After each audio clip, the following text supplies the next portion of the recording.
One of the most utilitarian gaming miniature sets I've put together in a while. Today we're looking at the Norman Warband from Victrix Limited. Together we'll review the sprue, discuss strategy for painting armies at a time, and walk you through painting a single model. A couple hobby tricks, and then finish off with some beauty shots and closing thoughts. Let's hit the bricks like it's 1066.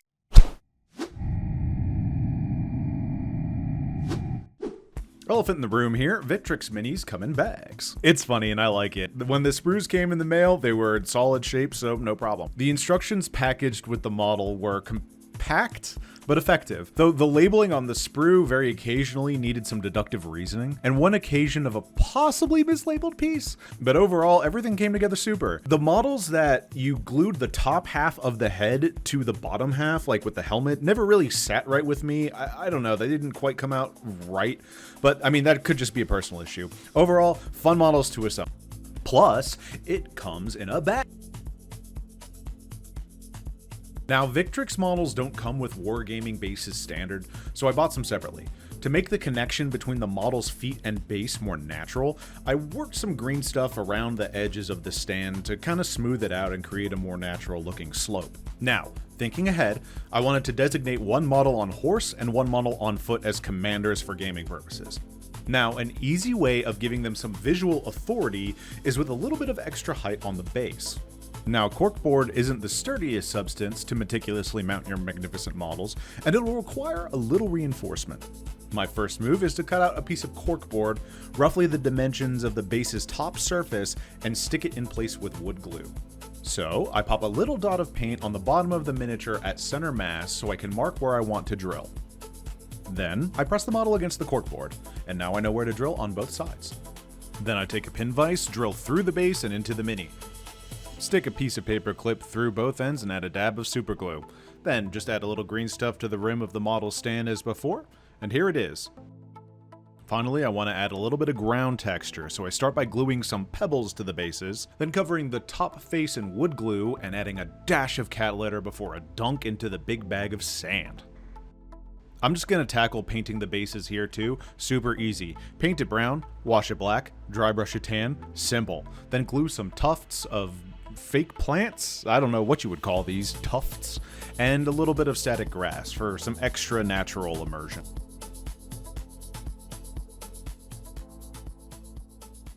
Now, if you're having to go at painting an army at one time, it really helps to consider the paints you use.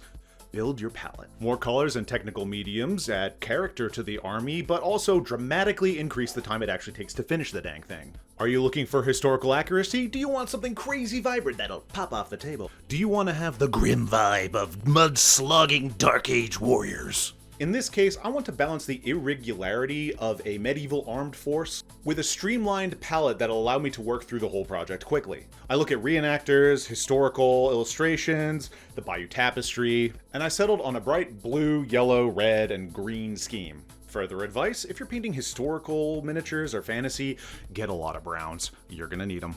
My overall strategy in painting this army efficiently is assembly line style in batches of 3 or 4 troops. What that means is I apply one color at a time to each miniature in that group before moving on to the next color, working until each miniature in that group is to a finish. I would focus on like 1 or 2 primary colors for each batch, something like red or blue or green and yellow, and then switch it up on the next batch just to make sure that there was enough variety in there. I tried to use the more vibrant colors on the troops that had more equipment, as they were probably wealthier and could afford the nicer dyes. I particularly liked the combination of yellow ochre and flat red, so I used that combination for the elite in my army, the bodyguards and the general. But that's enough about theory. Let's actually get to painting. First, we start with the silver metallics, as this is going to be the messiest step. I start with a mix of gunmetal and death metal, both by Army Painter. I wash it black, and then I dry brush gunmetal. Paint dark, wash it, paint light, the Holy Trinity. And now the rest of it. I start with the wood, cloth, and leather parts of the model.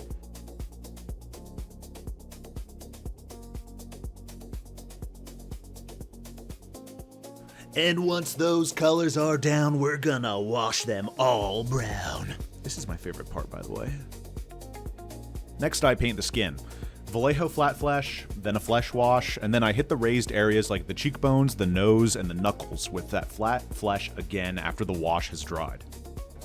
Then it's time for the secondary coats. flat red, yellow ochre, etc. Aiming for everything but the deepest recesses, it's time to start building up value on the model. Now I'll hit the bronze bits with gold. Flat brown on the leather, beige brown on the wood. The more vibrant colors will require additional coats, so I sneak those in now. With each coat, I'll stick closer and closer to the high points of the model to create gradients from dark to light. That flat brown to me feels very flat. Go figure. So I use a little bit of flat earth to highlight the pouches, straps, and sheaths on the model. Time to sneak in those final touches. So on the skin, we do a final highlight, a mix of buff and the flesh we were using earlier. Now, I don't usually do this next step, but I'm feeling froggy, so fuck it. We're going for the eyeballs. Just gonna Hail Mary this real quick. Nope. Nope. Nah. Got it. First time, every time. There you go. Now he's looking sharp. Let's start talking about shields.